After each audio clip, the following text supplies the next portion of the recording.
natukom il-lejla tajba. Din hija xandira diretta minn Pjazza Indipendenza fil-Belt Victoria Għawdex, fejn se waslulkom xandira diretta tal-Qudiesa immexxija mill-Isqof ta' Għawdex Anton Tewma fit-tifkira devozzjonali ta' Marija Addolorata. Il-Knisja fil-kalendarju liturġiku tagħha tiċċelebra il-festa tad-Duluri, il-misteru tal-Verġni Mbierka illi tinsab wieqfa taħt is-salib ta' bina mislub kull 15 ta' Settembru. Imma kif hija drawwa antika kemm f'pajjiżna u anke f'diversi nħawi oħra, ġimgħa qabel il-ġimgħa l-kbira, il-poplu fid-devozzjoni popolari tiegħu jagħti qima lil Omna Marija u d-duluri tagħha anke bħala introduzzjoni għal-jiem tal-ġimgħa imqazza. Nhar il-Ħadd illi ġej jumejn oħra jiġifieri nċelebraw id-dħul solenni ta' Ġesu f'Ġerusalemm, it-tifkira tal-passjoni u l-mewt ta' Sidna Ġesu Kristu. L-Isqof ta' Għawdex Anton Tewma tradizzjonalment kif jagħmel l-Isqof Diċesan kull sena f'dan il-jum se jirmexxi din il-Qudiesa hawnhekk fit-tokk tal-Gżira Għawdxija, il-Pjazza Indipendenza, fejn fil-Knisja ċkejkna ta' San Ġagbu hija meqjuma ħafna ġbija devota ta' Marija Addolorata illi dritt wara din il-Qudiesa tinħareġ proċessjonalment, diġà tinsab fuq barra fil-fatt, tiddawwer proċessjonalment f'pellegrinaġġ penitenzjali madwar it-toroq tal-Belt. Hekk kif iseħħ ukoll f'diversi komunitajiet parrokjali fl-irħula tal-Gżira Għawdxija. Ejjew nidħlu għal din iċ-ċelebrazzjoni bil-kant tal-bidu innu penitenzjali tar-Randan Ngħixu il-kelma huwa il-kor diċesan taż-żgħażagħ taħt id-direzzjoni ta' Dorjan Portelli illi qiegħed janima din il-liturġija.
Bl-isem tal-Missier u tal-Iben u tal-Ispiritu Santu. Amen.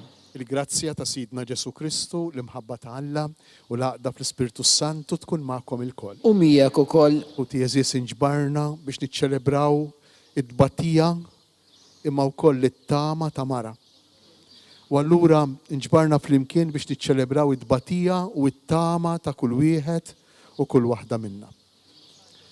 U koll il-lum qegħdin nagħlqu b'mod formali il-missjoni li għamilna matul ir-Randan anki blajnuna ta' fraternità, il-fraternità Franġiskana ta' Ġesu u Marija. U għalhekk nixtieq li f'din l-Ewkaristija nirringrazzja lil dawk kollha li ħadmu f'din il-missjoni b'mod speċjali lill membri ta' din il-komunità li għal żmien twil għar-Randan kollu kemm hu kienu magħna hawnhekk Għawdex jenuna biex inwasslu l-messaġġ tal-paċi ta' Ġesu. Biex nitħejjew tajjeb ħalli niċċelebraw kif jixraq din l-Ewkaristija, ejjew narfu n-nuqqasijiet tagħna u nitolbu lil Mulej ikollu ħniena minna.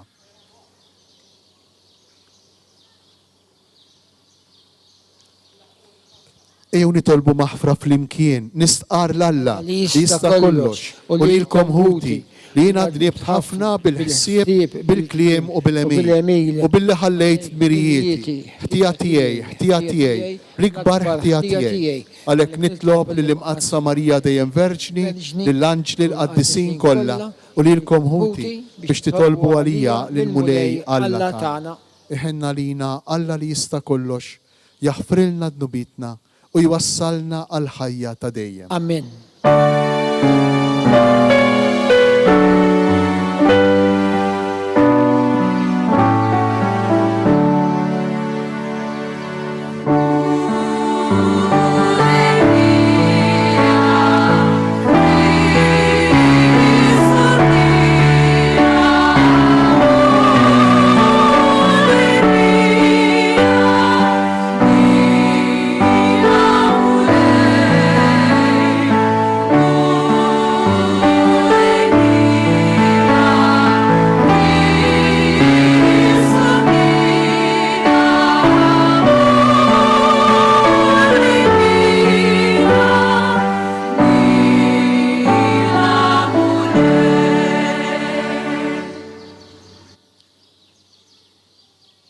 Nitolbu. O Alla missier il-ħniena, ibnek il-waħdini fuq is-salib tagħna bħala omna l-ommu, l-Imqadsa Verġni Marija. Għamel li blajnuna ta' mħabbita, il-Knisja tiegħek ju dejjem tikber minn jum għal ieħor fl-att ta' wlieda, tiżżejjen bil-qdusija u tiġbed fi ħdana l-familja kollha tal-ġnus. Bibnek Ġesu Kristu Sidna li hu Alla, u miegħek jgħix jisaltan flimkien mal-Ispirtu Santu għal dejjem ta' dejjem. Amen. L-ewwel qari mill-ktieb ta' Bin Sirak. Il-erf ifaħħar lilu nnifsu u jiftaħar f'nofs il-poplu tiegħu. Jiftaħ fommu fil-ġemma tal-għoli u jiftaħar quddiem il-qawwa tiegħu. Jinħriġt minn fommi l-għoli u għattejt l-art pan-nida, tellajt fil-għoli l-għarix tiegħi u t-tron tiegħi fuq kolonna sħab. Wara l-ħalliq ta' kollox tani ordni u dak li ħalaqni għażel post għall-għarix tiegħi u għalli tella l-għarix tiegħek f'Ġakob u wiret semek f'Iżrael. Qabel kull żmien fil-bidu ħalaqni u sal-aħħar ta' żmien ma niġix nieqes. Għamilta ta' qaddej quddiem fl-għarix imqaddes u hekk ġejt imqiegħed fis-sod f'Sion. Bl-istess mod qiegħdni nistrieħ fil-belt maħbuba u s-seta tiegħi kienet fuq Ġerusalem u xenxilt l-eruq tiegħi f'poplu ta' ġieħ f'sem il-Mulej il-wirt tiegħu. Ersqu lejja intom li tixtiequni u mtlew bil-frott tiegħi għax it-tifkira tiegħi aktar ħelwa mill-għasel u s-sem tiegħi minn xieda għasel. Min jiekol minni jieħdu l-ġuħal aktar u min jixrob minni jieħdu l-għaċċa aktar. Min jisma minni ma jkollux għax jistħi u dawk li jaħdmu bija ma jidimbux. Il-kelma tal-Mulej, nroddu ħajr lill-Alla. Sarm responsorjali ngħidu b'fimkien fit-tieba tiegħek Mulej salvani. Fit-tieba tiegħek Mulej salvani. Fik Mulej jien nistkenn, tħallina qatt ninfixel. Fil-ġustizzja tiegħek eħlisni, ressa qudiemtek lejja, fittex eħlisni. Fit-tieba tiegħek Mulej salvani. Kun blata tal-kennalija, fortizza qawwija lis-salvani. Tassew blata tiegħi u fortizza tiegħi int, f'ġeħismek mexxini u wassalni. Fit-tieba tiegħek Mulej salvani. Oħroġni mix-xibka li ħbew għalija, għax int il-ken tiegħi. Fidejk innerħi ruħi, int ħlistni Mulej Alla veru. Fit-tieba tiegħek Mulej salvani. Jien fik nittama Mulej, jinetlek Alla tiegħi int fidejk xortija. Eħlisni minn it-tledewwa u minn id-dawk li jaħduha kontrija. Fit-tieba tiegħek mulej salvar. salvani. Kemm kbira t-tieba tiegħek mulej li jintirfajt għal dawk li jibżgħu minnek, li jintħejjejt għal dawk li jafdaw fik quddiem il-bnedmin. Fit-tieba tiegħek mulej. Din il-lezzjoni għari meħud mill-litra l-inkidbet lill-Lut. Meta kien jgħix fuq dil-art, Kristu offra talb u suppliki bleħenoli u bidmuh lil dak li seta' isalvaħ mill-mewt u ġem ismuh minħabba l-qima tiegħu lejn Alla. Għad li kien iben tallem minn dak li bata xi tfisser l-ubbidjenza u billi laħaq il-perfezzjoni sar awtur tas-salvazzjoni ta' dejjem għal kull min jisma' minnu. Il-kelma tal-mulej. Se naqrakom issa s-sekwenza mill-illum qegħdin nagħmlu festa devozzjonali ta' Marija Addolorata. Wieqfa kienet imbikkija l-om dembina fid-dbatija fuq salib imdendel. Ta' din l-om il-qalb maqsuma b'dak l-imrar bluġieħ mitmuma nifet sejf in-niket. Kemm dbatija f'qalb muġuwa li madwejja li jifnuha ħasset l-om minn birka. Xweġa ġarbet u xkefrija meta ratu fid-dbatija l-om lil-bina Alla. Qalb kull bniedem tħoss għalija lill-om Kristu u kemm tibkija x'intaraf dil-ħsara. Min ma jħoss id-dwejja tagħha x'inta Kristu l-om jilmaħħa f'niket kbir ma bina. Għadnu biet tal-popli l-ħati lil Ġesu iratu jibati taħt is-swad blaħnina. Rat lil-bina u baqet miegħu f'dak l-imrar tal-mewta tiegħu waqt li ħarġet ruħu. Ommu għajn ta' mħabba lija, ġalni nħoss dik id-dbatija biex jiena nibki miegħek.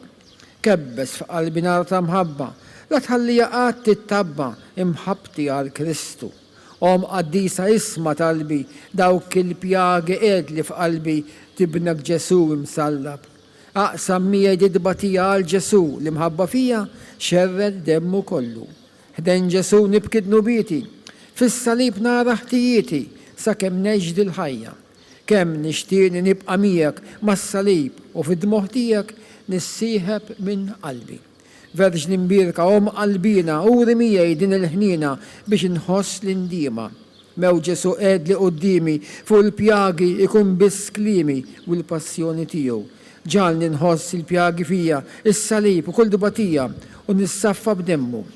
Verġni mbirka iqaf miegħi fjum il-ħaq biex fit-tmiem tiegħi fin-nar qatt ma nintilef. Bis-salib fit-treq wennisni u b'mewt ibnek om ħarisni, żommni sħiħ fil-grazzja. Meta jmut dal-ġisem f'qajjar, għamel int li nittajjar lejn is-seb tal-ġenna hekk ikun. U mussa bil-wifqa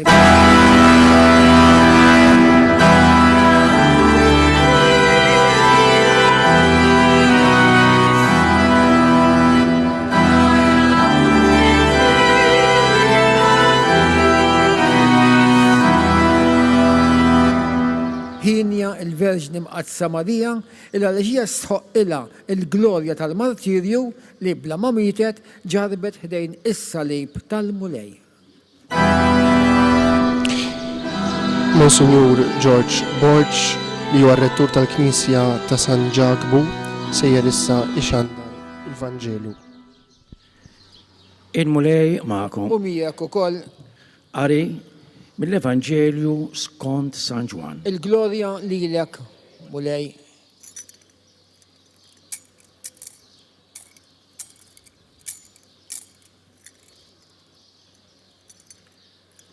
F'dak iż-żmien kien hemm wieqfa ħdejn is-salib ta' Ġesu. Ommu, oħt ommu, Marija ta' Kleofa u Marija ta' Magdala. Mela kif Ġesu lemmaħ lill-ommu u lid-dixxieplu l-maħbub tiegħu wieqfa ħdejja qal l-ommu. Mara, hawn hu ibnek. Imbagħad qal lid-dixxieplu, hawn hi ommok. U minn dak il-ħin id-dixxieplu ħada għandu il-kelma tal-mulej. Tifħir lilek. Wara x-xandir tal-Vanġelu sejri nisimgħu issa l-ewwel biex ngħidu hekk minn sensiela ta' omeliji li l-isqof ta' Għawdex Anton Tewma jagħti f'dawn il-jiem illi ġejjin il-jiem tal-ġimgħa imqazza.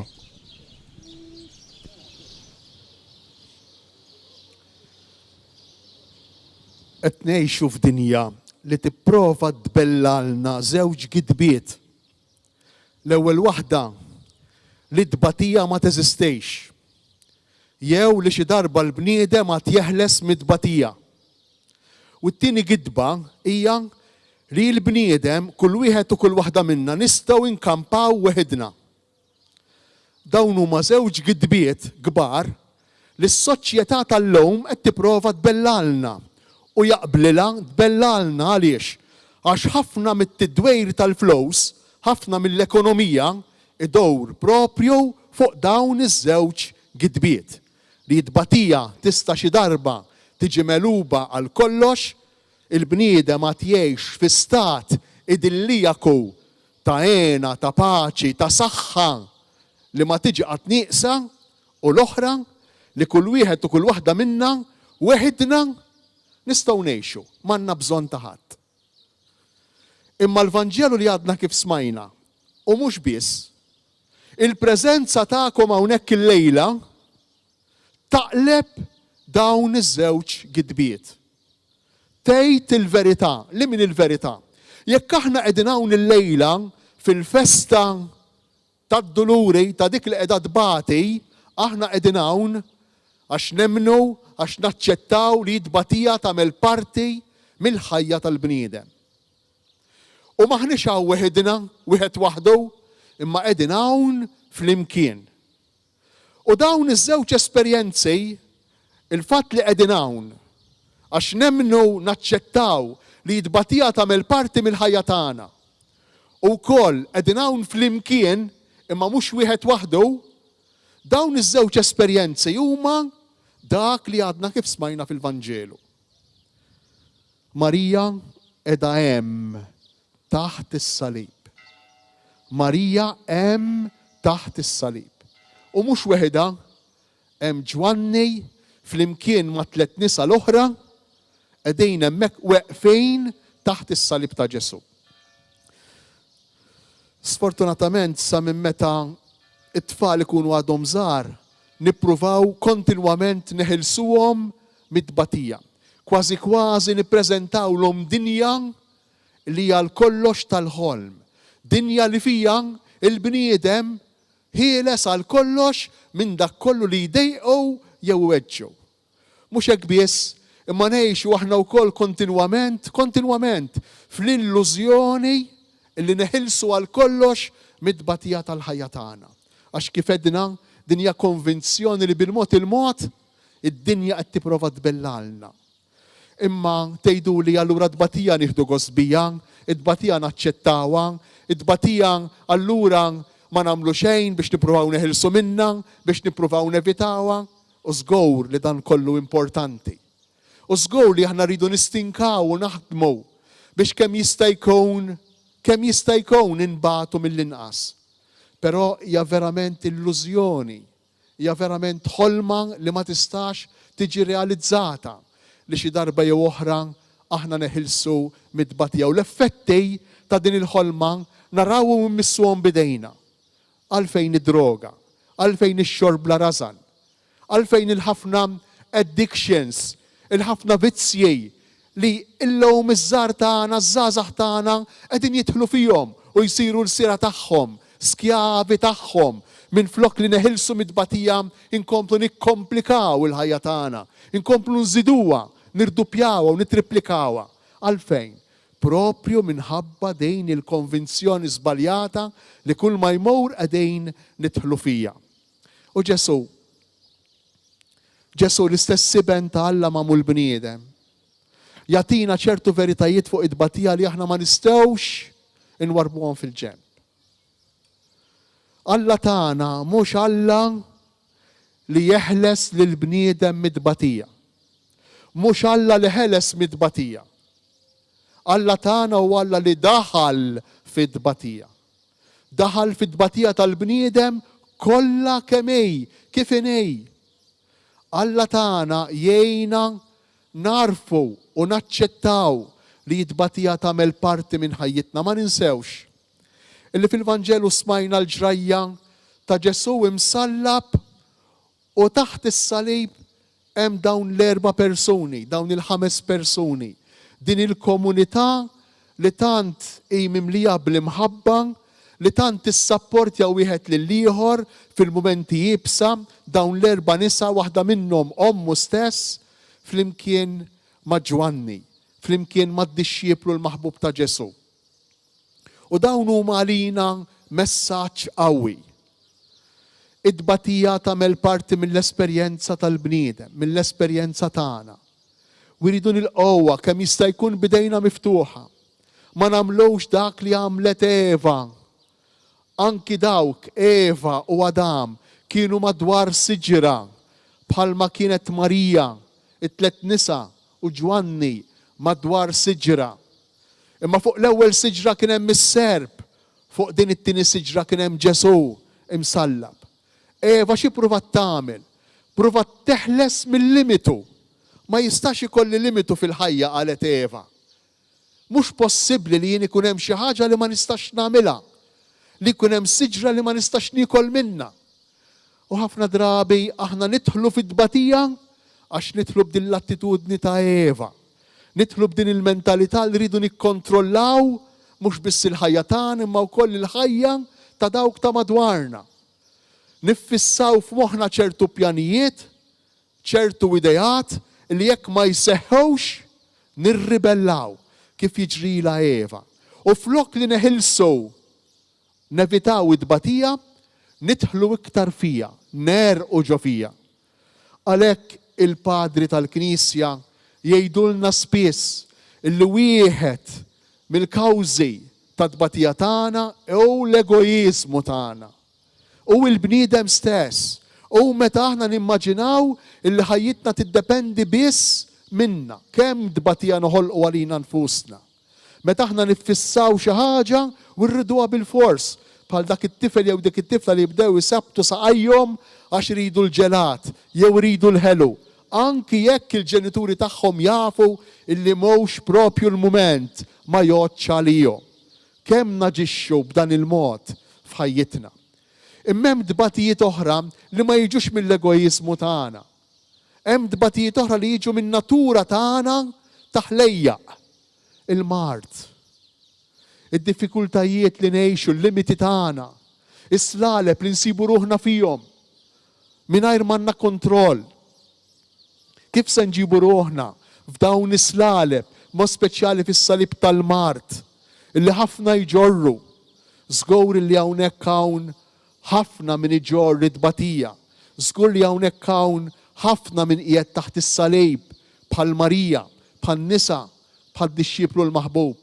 Kif se nġibu ruħna f'din id-tbatija?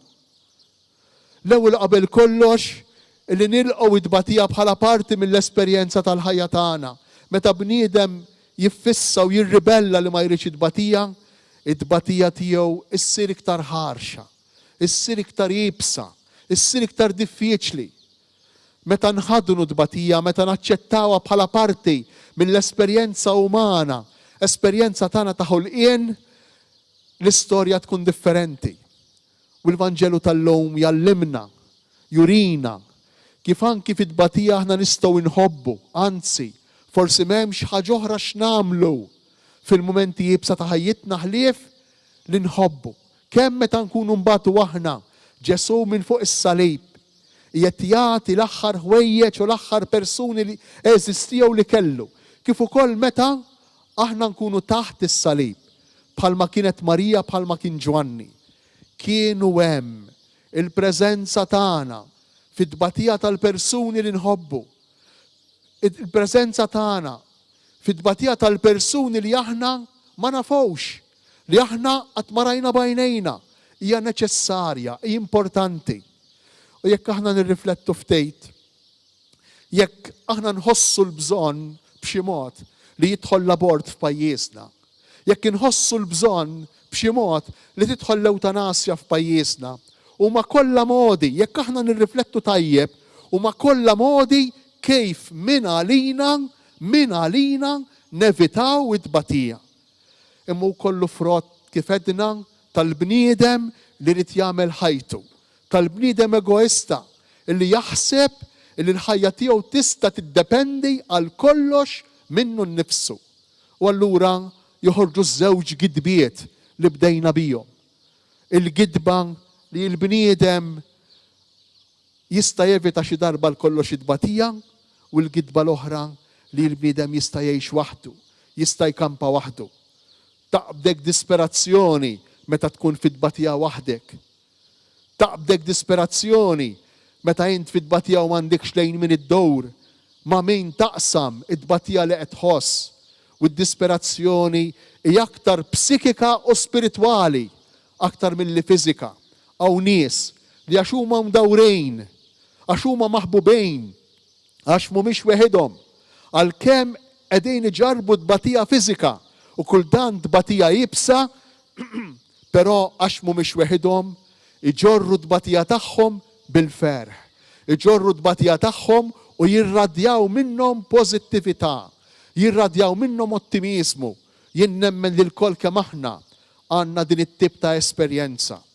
U allura għandna bżonnu l-messaġġ ta' Ġesu. Għandna bżonna lil Marija li tkun qiegħda hemm taħt is-salib biex turina l-pożizzjoni tagħna kif għandha tkun fid-dbatija ta' dawk li nħobbu. Inkunu hemm preżenti taħt is-salib, hemm preżenti. Il-preżenza tal-persuni meta ikun hemm id-batija hi l-iktar ħaġa importanti.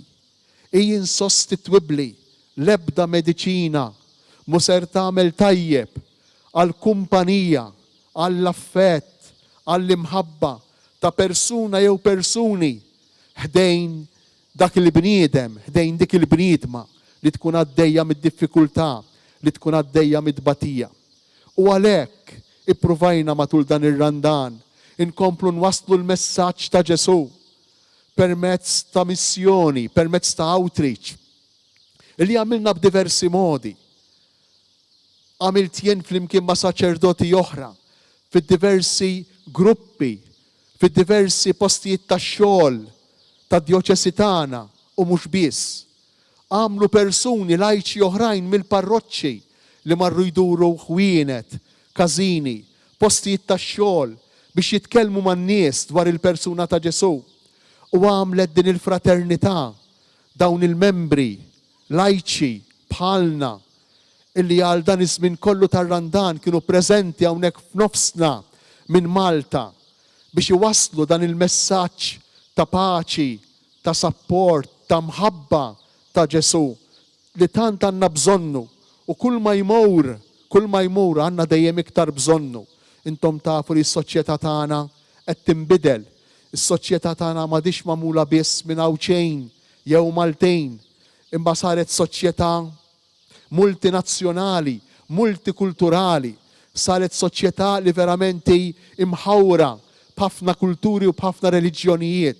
Fiha nfissi xi ħaġa pożittiva, xi ħaġa sabiħa, imma s-sabiħ tagħna iridu nwassluhom lil dawn in-nies. Il-fidi tagħna lil Ġesu tagħna iridu nwassluhom lil dawn in-nies. Kemm bil-kliem imma fuq kollox bl-eżempju, bil-mod kif nittrattawhom, bil-mod kif inħadmuhom, bil-mod kif inħallsuhom, bil-mod kif insellmulhom, bil-mod kif inħarsu lejhom, bil-mod kif inkellmuhom. Marija addolorata, Ġesu minn fuq is-salib. Dik ir-relazzjoni intima ta' mħabba bejniethom fil-mument ta' tbatija tkun il-qawwa tagħna, is-saħħa tagħna, l-enerġija tagħna, l-fidi tagħna fit-tbatija tagħna.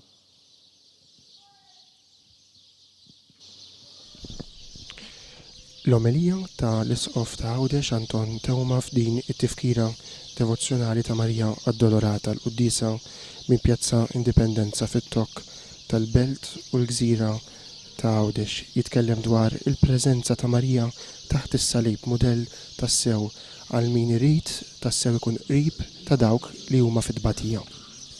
Inkomplu issa biċ-ċelebrazzjoni tal-Quddisa it-talbiet universali.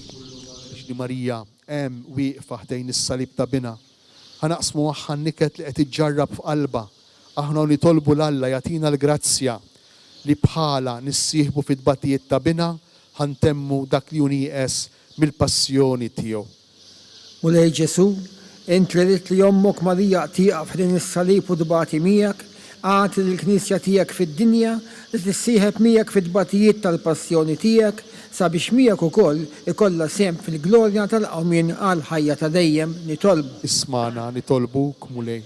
Mulej Ġesu inti rid li ommok Marija ħdejn is-salib iġġarrab weġad kbar f'qalba tarak vittma tal-kefrija tal-bnedmin, eħles mill-kefrija u minn kull xorta ta' violenza tant bnedmin li qed ibatu fid-dinja għal ġustizzja u l-verità nitolbu. Ismana nitolbuk mulej. Mulej Ġesu inti rid li ommok Marija ġġarrab dwejja kbar tarak imsallab minħabba dnubiet il-bnedmin, għandna qlub il-mitin bejn ħutna sabiex iqumu mill-miżerja li fija jinsabu u jasqu lejk niedma u sobina jitolbuk maħfra u ħniena nitolbu. Ismana nitolbuk mulej. Mulej Ġesu inti rid li ommok Marija wara t-tiġrib tal-passjoni tiegħek iġġarrab ferħ kbir tarak imqajjem mill-imwiet, qajjem għallena ta' dejjem il-membri tal-din il-fratellanza li ħallewna u lil ħutna l-mejtin li tul ħajjithom fid-dinja issieħbu ma' ommok Marija fid-duludi tagħha.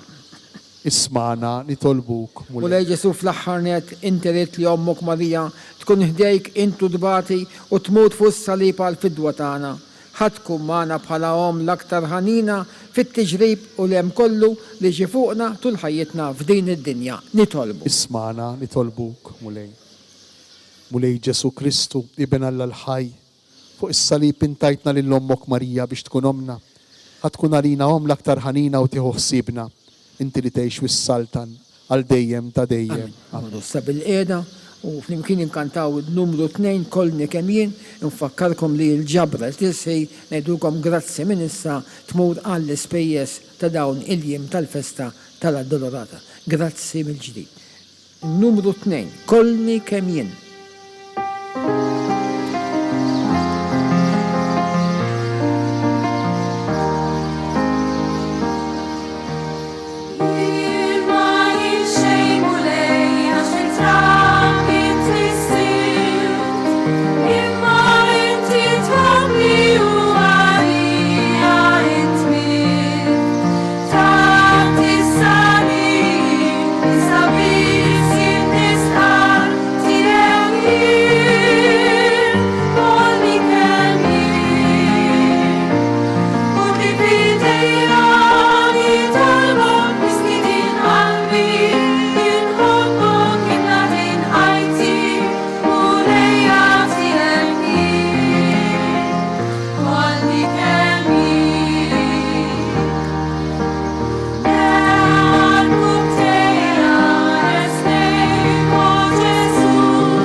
Itolbu ħuti biex is-sagrifiċċju tiegħi u tagħkom ikun joġob l-Alla l-Missier li jista' kollox. Jilqalmu lej minn idejk is-sagrifiċċju għat-tifħir u l-glorja ta' ismu għal ħtiġijiet tagħna u tal-Knisja mqadsa kollha tiegħu.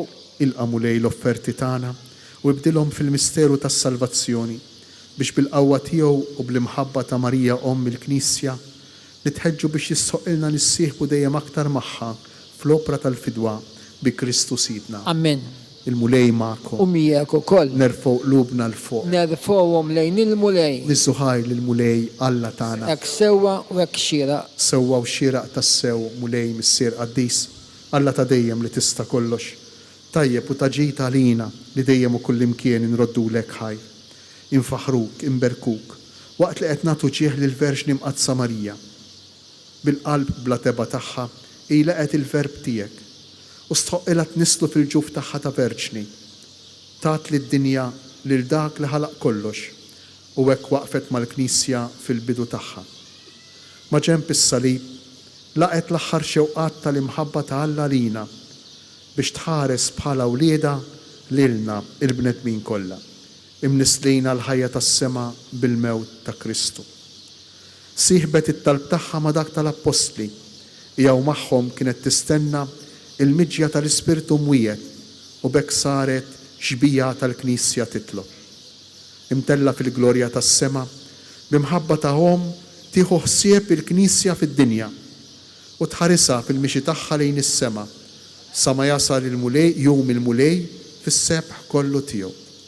Għalhekk flimkien mal-anġli u l-qaddisin kollha intennulek l-innu ta' tifħir u ngħidu bla qiegħda.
Qaddis tas-sewint mulej, inti lajn ta' kull qdusija.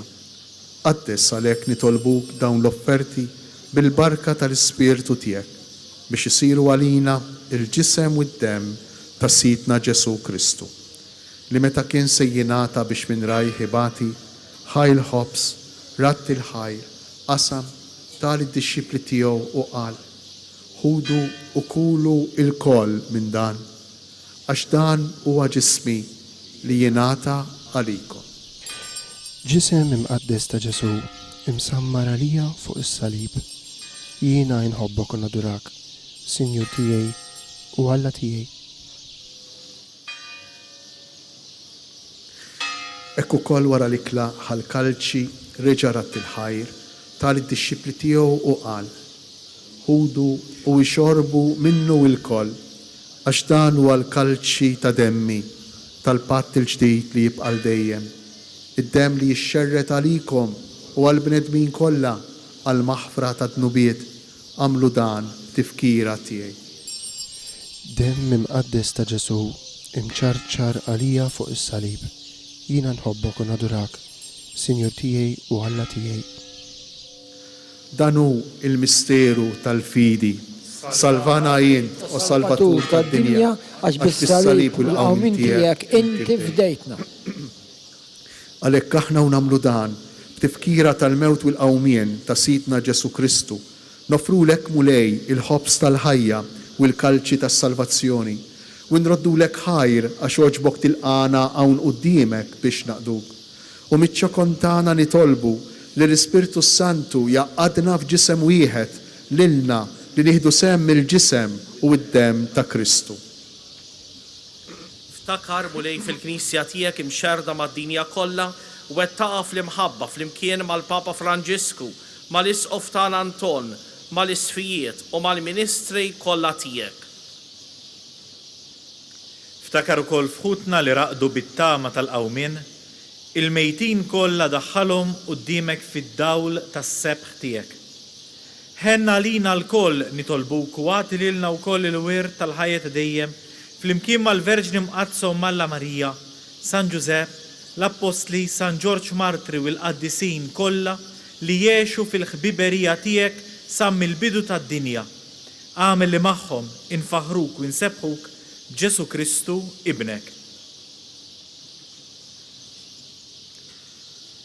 Bi Kristu, ma' Kristu, fi Kristu, jingħata lilek Alla missier li tista' kollox, flimkien ma' l-Ispirtu Santu, kull ġieħu glorja għal dejjem ta' dejjem. Amen. Jew f'dan il-moment tat-talba tal-missierna, kull wieħed u kull waħda minna nofru d-batija tagħna lill-missier u jaf bija u nitolbuh fuqha. Nitolbu flimkien. Missierna li inti fis-smewwiet jitqaddes ismek, tiġi saltnatek, ikun li trid kif fis-sema hekk fl-ard. Ħobżna ta' kuljum għatina llum, aħfrilna d-dubietna, bħalma naħfru lil min hu ħati għalina, iddaħħalniex fit-tiġrib, isteħlisna minn kull deni. Eħlisna nitolbuk mulej minn kull deni, għatina fit-tieba u l-ħnina tiegħek il-paċi fi żmienna, biex inkunu ħilsa dejjem mid-dnub u imħarsa minn kull inkwiet, aħna u nistennew u nittamaw lejna u l-miġja tas-Salvatur tagħna Ġesu Kristu. Għax tiegħek hija s-saltna, l-qawwa u l-glorja għal dejjem. Mulej Ġesu Kristu, li qed lill-apostli tiegħek inħallilkom isliem, natikom isliem tiegħi, tħarix lejn dnubitna, iżda ħares lejn il-fidi tal-Knisja tiegħek. Għatija sliem u laqda li jien trid fija, inti tgħix fis-saltan għal dejjem ta' dejjem. Amen. Il-paċi tal-mulej tkun dejjem magħkom. Miegħek ukoll. Għatu l-paċi lil xulxejn.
Danu il-ħaruf ta' Alla, danu Ġesu li jerfa' fuq l-ħtija tagħna.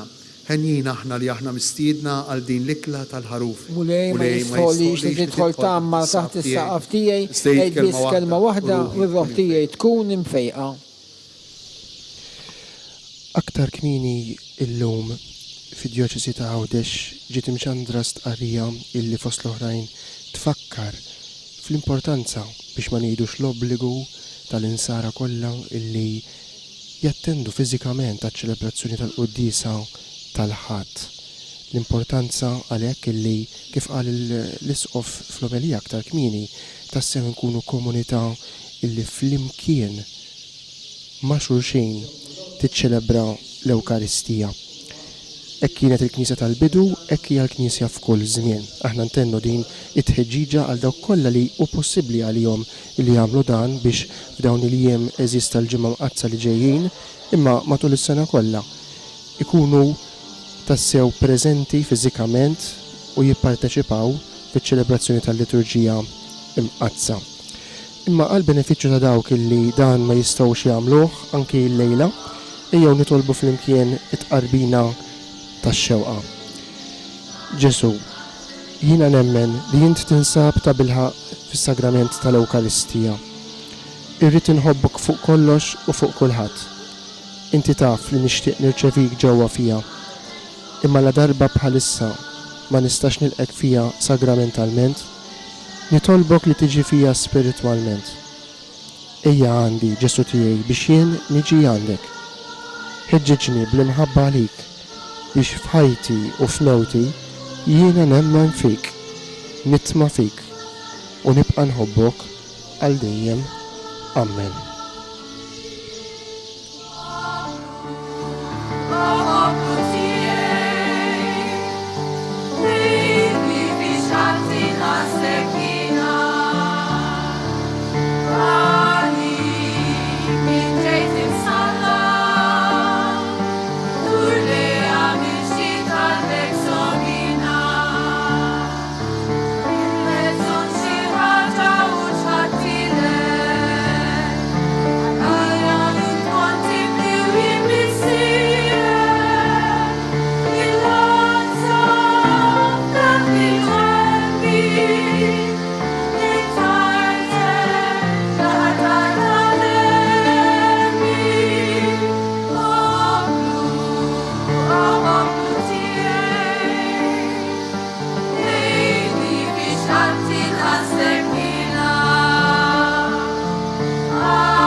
Iż-żmien liturġiku tar-Randan jalaq propju bejn l-erba u l-ħamis li ġej, l-erba tal-ġimgħa mqazza biex il-ħamis jiftaħ it-tridu Paskwali, it-tridu tal-Eid.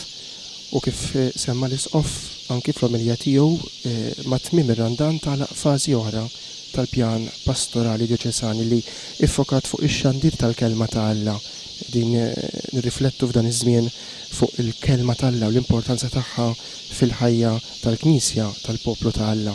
U f'din il-fażi sar eżerċizzju veru propju fid-dioċesi ta' Għawdex ta' outreach, jiġifieri persuni mibgħuta propju mill-komunitajiet tagħna, saċerdoti u lajċi biex iwasslu l-aħbar it-tajba l-kelma ta' Alla, mod partikolari dik tal-Vanġelu ta' Mattew li tqassam bib sa' qabel ir-Randan fil-diversi komunitajiet, fil-bars, fil-postijiet pubbliċi. L-isqof innifsu bħalissa għaddej b'eżerċizzju impenjattiv ħafna ta' laqat ma' diversi kategoriji ta' professjonisti minn tobba, infermiera, spiżjara, għalliema, għal anki impjegati fenti pubbliċi u privati.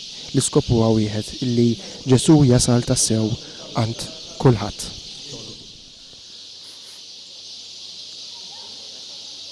Issa li tqarbilna bir-ran tal-fidwa u tal-ħajja, miċ-ċokon tagħna nitolbuk mulej li l-Knisja tiegħek bl-għajnuna ta' Marija Verġni u Omm tgħallem l-aħbar it-tajba lil ġnus kollha u timla l-art kollha bil-qawwa tal-Ispirtu Santu bi Kristu Sidna. Amen. Il-mulej magħkom. U mijek ukoll. Iberikkom, iħariskom Alla li jista' kollox, il-Missier, l-Iben u l-Ispirtu Santu. Amen. Imbirku l-mulej, inroddu ħajr lill-Alla.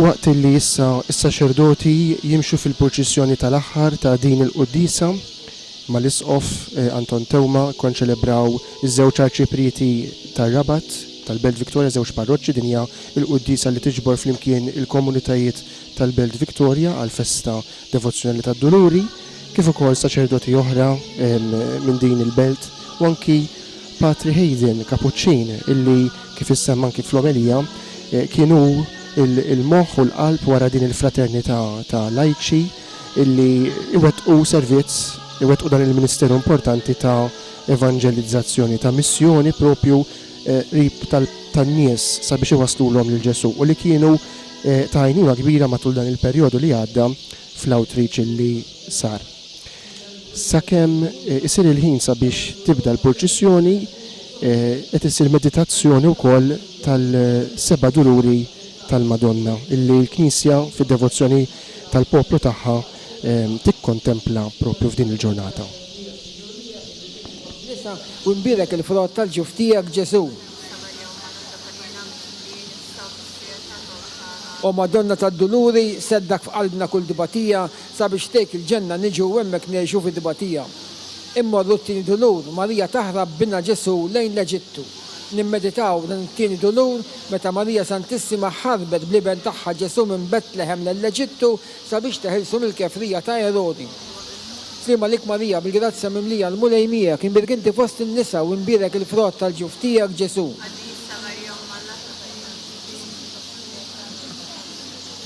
O Madonna tad-Duluri tħalliqat li minn ġofina aħna nwarbu l-iben tiegħek iżda ma' qudin ħallina. It-tielet dulur Marija titlef lil-bina Ġesu. Nimmeditaw f'dan it-tielet dulur meta Marija Santissima flimkien ma' San Ġusepp tilfu lil binhom Ġesu u kollha mnikta fiċ-ċewħa 3 ijiem u 3 lieli mingħajr ma setgħu jsibuh imkien. Slima lik Marija bil-grazzja mimlija l-mulej miegħek inbirek inti fost in-nisa u nbirek il-frott tal-ġuf tiegħek Ġesu. O Madonna tad-Duluri, neħħi fis minn ġol qalb tagħna kull bnu fikraħ u kull ħtija biex Ġesu ikun dejjem magħna. Ir-raba dulur, Marija tiltaqa' ma' Ġesu matul il-passjoni ħarxa tiegħu. Nimmeditaw f'din ir-raba dulur meta Marija Santissima iltaqet ma' binna Ġesu imgħobbi bis-salib fit-tela tal-Kalvarju. Klima lik Marija bil-grazzja mimlija l-mulej miegħek, inbirek inti fost in-nisa u nbirek il-frott tal-ġuf tiegħek Ġesu. O Madonna tad-Duluri tina int l-għajnuna tiegħek biex inġarbu slaleb ħoroxu fil-glorja niġu miegħek. Il-5 dulur Marija taħt is-salib ta' binna Ġesu imsalla. Nimmeditaw il-5 dulur meta Marija Santissima waslet fuq il-Kalvarju u għatet din is-salib li fuq kien hemm imsammar liben tagħha u miegħu ingħadet fl-agunija u l-mewt ħarxa tiegħu. Slima lik Marija bil-grazzja mimlija l-mulej miegħek, imbirek inti fost in-nisa u imbirek il-frott tal-ġuf tiegħek Ġesu. O Madonna tad-Duluri jibqa' ħdejna fl-aħħar tal-mewt tagħna biex fil-ġenna niġu ħdejlek fid-gawdija. Is-6 dulur Marija tilqa' lil Ġesu bina mejjed fih dana. Nimmeditaw is-6 dulur meta Marija Santissima wara li niżlu liben tagħha Ġesu minn fuq salib irċivitu mejjed fih dana. Slima lik Marija bil-grazzja mimlija l-mulej miegħek, imbirek inti fost in-nisa u imbirek il-frott tal-ġuf tiegħek Ġesu. O Madonna tad-Duluri u rimana l-akbar ħniena naħħidnu minn ġewwa qalbna u tħallinix ngħixu taħżiena. Is-7 u l-aħħar dulur Marija timxi wara Ġesu għad-difna f'qabar ġdid. Nimmeditaw is-7 dulur meta Marija Santissima nfirdet mill-maħbub binna Ġesu u ratu jingħalaq ġewwa l-qabar bħarsa kbira tiegħu. Slima lik Marija bil-grazzja mimlija l-mulej miegħek, imbirek inti fost in-nisa u imbirek il-frott tal-ġuf tiegħek Ġesu. O Madonna tad-Duluri jagħmel inti nibku miegħek id-batija li qasmitlek fil-ħruxija l-qalb minn tiegħek. Għal-fjama tal-Papa u għal-bżonnijiet tiegħu, missierna l-inti fis-smawiet jitqaddes ismek tiġi saltnatek, ikun li titint kif fis-sema hekk da fl-ard. Slima lik Marija bil-grazzja mimlija s-Sinjur miegħek, imbirek inti fost in-nisa u imbirek il-frott tal-ġuf tiegħek Ġesu. Glorja lill-Missier u lill-Liben u lill-Ispiritu Sanktu. Salve Reġina f'deħ id-Duluri ta' Marija. Slima lik Sultana.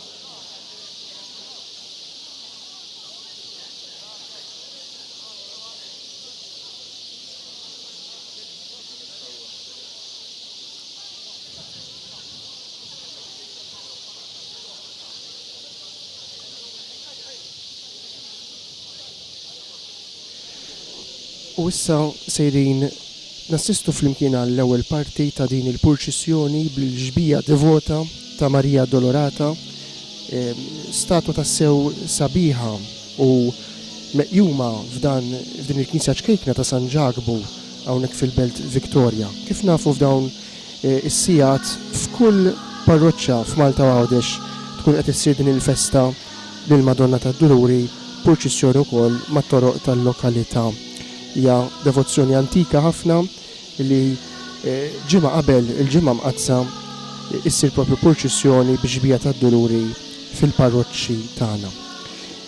L-isqof jimxi propju wkoll f'din il-purċissjoni u warajh il-folla kbira li jinġemet għal din il-purċissjoni li s-sena l-oħra u anki fis-sentejn ta' qabel minħabba il-Covid ma stajniex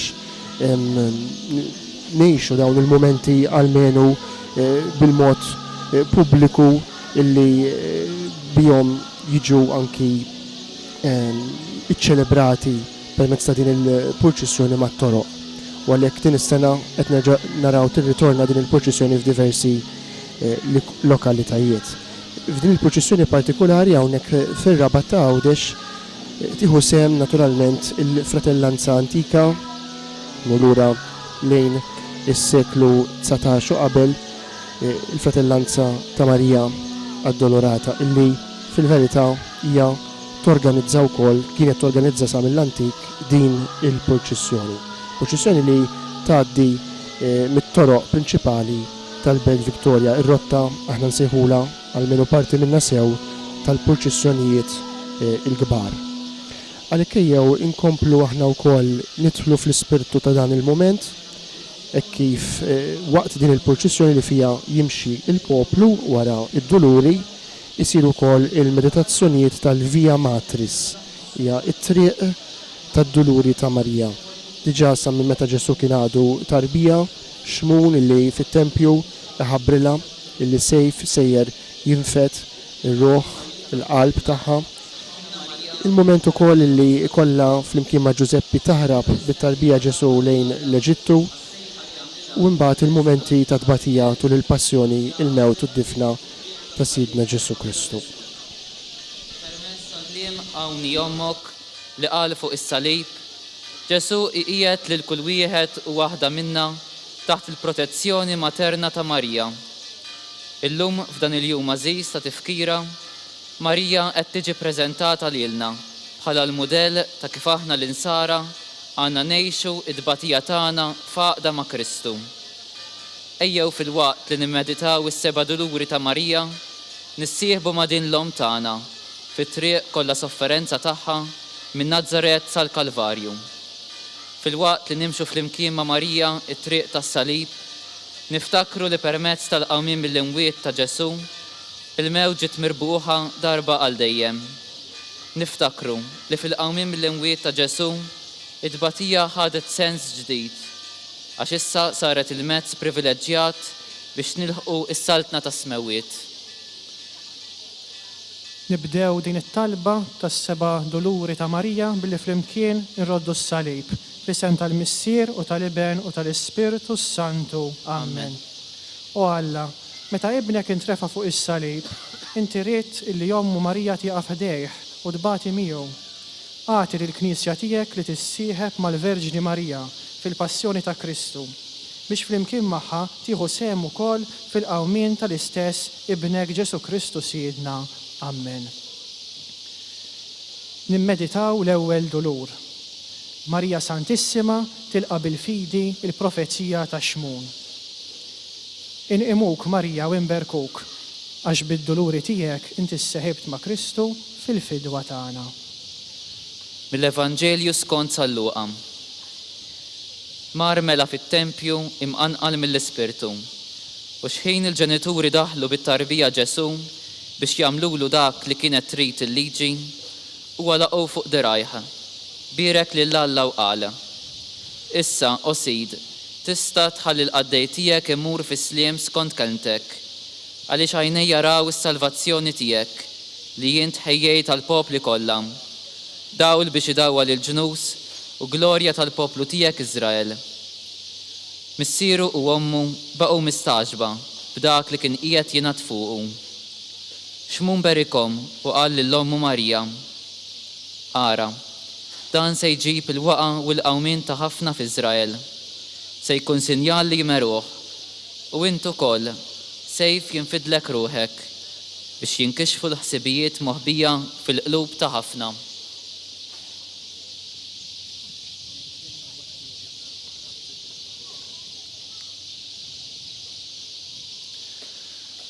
Għax kienet maquda ma' bina f'kollox, il-Verġni Marija kellha taqsam miegħu wkoll id-tbatija.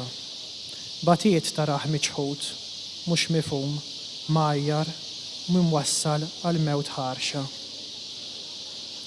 Marija, l-ewwel dixxieplu tal-mulej, għenna biex bħalek nilqgħu l-istedina ta' ibnek, sabiex nerfgħu salibna ta' kuljum u nimxu warajh u li huwa triq il-verità u l-ħajja.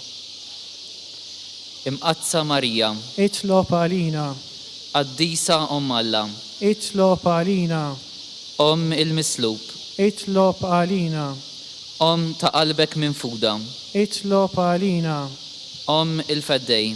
itlob għalina. Slima lik Marija, bil-grazzja mimlija għal-mulej miegħek, imbirka inti fost in-nisa u mbirek il-frott tal-ġuftijek Ġesu. Qaddisa Marija Omm Alla, tlob għalina midinbin issa u fis-sija tal-mewt tagħna. Amen. Slima lik Marija, bil-grazzja mimlija għal-mulej miegħek, imbirka inti fost in-nisa u mbirek il-frott tal-ġuftijek Ġesu. Qaddisa Marija Omm Alla, tlob għalina midinbin issa u fis-sija tal-mewt tagħna. Amen. Slima lik Marija, bil-grazzja mimlija il-mulej miegħek, imbirka inti fost in-nisa u mbirek il-frott tal-ġuftijek Ġesu. Qaddisa Marija Omm Alla, tlob għalina midinbin issa u fis-sija tal-mewt tagħna. Amen. Slima lik Marija, bil-grazzja mimlija il-mulej miegħek, imbirka inti fost in-nisa u imbirek il-frott tal-ġuftijek Ġesu. Qaddisa Marija Omm Alla, tlob għalina midinbin issa u fis-sija tal-mewt tagħna. Amen. Slima lik Marija, bil-grazzja mimlija il-mulej miegħek, imbirka inti fost in-nisa u imbirek il-frott tal-ġuftijek Ġesu. Għaddisa Marija Malla, tlob għalina midinbejn, issa u fissija tal-mewt tagħna. Amen. Slima lik Marija, bil-grazzja mimlija il-mulejmiek, imbirka inti fost in-nisa u imbirek il-frott tal-ġuftijek Ġesu. Għaddisa Marija Malla, tlob għalina midinbejn, issa u fissija tal-mewt tagħna. Amen. Slima lik Marija, bil-grazzja mimlija il-mulejmiek, imbirka inti fost in-nisa u imbirek il-frott tal-ġuftijek Ġesu. Għaddisa Marija Malla, tlob għalina midinbejn, issa u fissija tal-mewt tagħna. Amen. Slima lik Marija, bil-grazzja mimlija il-mulejmiek, imbirka inti fost in-nisa u imbirek il-frott tal-ġuftijek Ġesu. Għaddisa Marija Malla, tlob għalina midinbejn, issa u fissija tal-mewt tagħna. Amen. Slima lik Marija, bil-grazzja mimlija il-mulejmiek, imbirka inti fost in-nisa u imbirek il-frott tal-ġuftijek Ġesu. Għaddisa Marija Malla, tlob għalina midinbejn, issa u fissija tal-mewt tagħna. Amen. Slima lik Marija, bil-grazzja mimlija il-mulejmiek, imbirka inti fost in-nisa u imbirek il-frott tal-ġuftijek Ġesu. Għaddisa Marija Malla, tlob għalina midinbejn, issa u fissija tal-mewt tagħna. Amen. Inkantaw flimkien.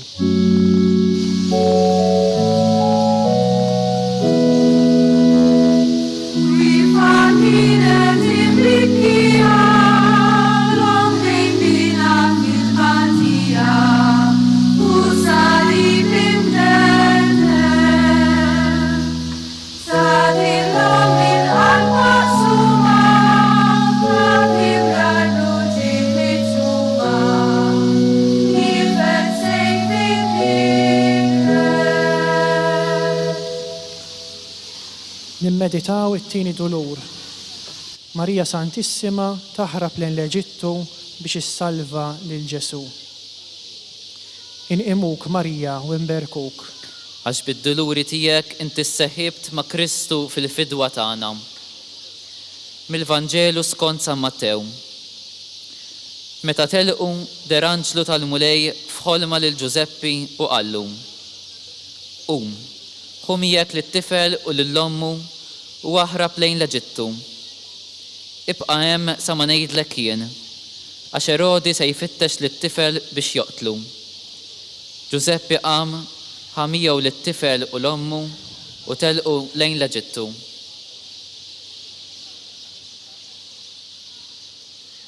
It-tifel huwa msemmi ma' ommu.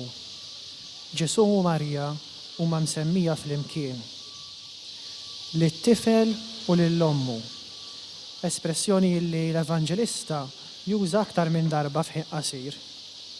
M'hemmx Ġesu mingħajr Marija u m'hemmx Marija mingħajr Ġesu. F'mument ta' tbatija bħalma hija din il-ħarba minn pajjiżhom minħabba t-teddida ta' Erodi, din l-għaqda bejn Marija u Ġesu tkompli tissaħħaħ. Marija, faraġ tal-migranti, idħol għalina sabiex meta nħossuna li tlifna kull direzzjoni fil-ħajja u medda mill-ispirtu tal-ħażen ma naqtawx qalbna, iżda f'dawk il-momenti insaħħu r-rabta tagħna ma' ibnek Ġesu. Il-mifdija.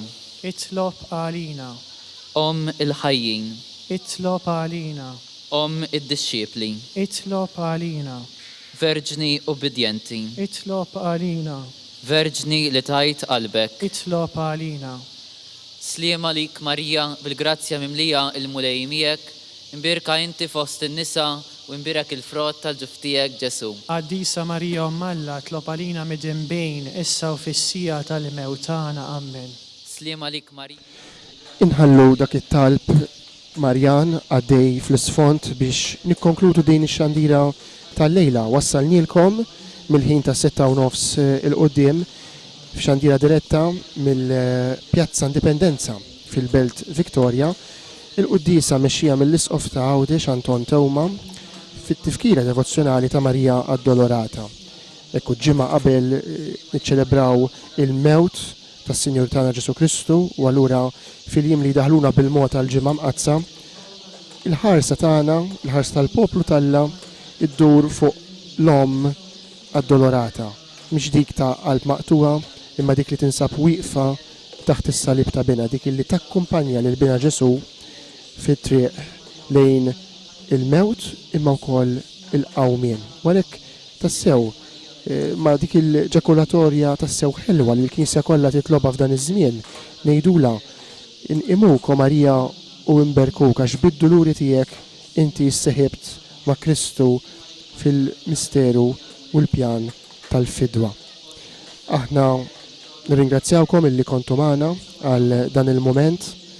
Ekku, tassew nixtiequ li f'dan il-moment tħossu l-kol kemm intom illi tinsabu segwu din ix-xandira il-komfort u l-faraġġ tal-Mulej Ġesu illi mhux biss ħalla lill-ommu takkumpanja it-triq tal-Kalvarju imma u stess permezz tagħha jakkumpanja tbatija ta' kull persuna, speċjalment ta' dawk illi qegħdin ibatu. Infakrukom illi permezz tal-mezzi soċjali ta' Djoċesi ta' Għawdex se jkunu diversi ċelebrazzjonijiet li se jitwaslu f'xandir diretti kemm il-Katedral tal-Assunta fejn l-isqof imexxi ċ-ċelebrazzjonijiet prinċipali tal-ġimgħa Maqazza u tridu tal-Għid u anke minn postijiet oħrajn. L-ewwel appuntament illi natukom huwa dak ta' ħadd il-palm il-ħadd li ġej 2 April fejn fl-10:15 filgħodu l-isqof imexxi t-tifkira tad-daħla tal-Mulej f'Ġerusalemm fil-Katedral tal-Assunta. Mbagħad nistednukom tkomplu ssegwu il-bqija taċ-ċelebrazzjonijiet kif qed taraw ukoll fuq l-iscreens tagħkom l-iskeda sieħa biex ngħidu hekk bil-ġranet u l-ħinijiet. Aħna ma tfadlina xejn li nirringrazzjawkom mill-ġdid illi kontu magħna, natukom il-kumplament tal-lejla it-tajba u ejjew inżommu lil Marija qrib tagħna ili kienet taħt is-salib ta' bina tinsab ukoll taħt is-salib tagħna fid-tbatijiet tagħna. Il-lejla tajba lil kulħadd.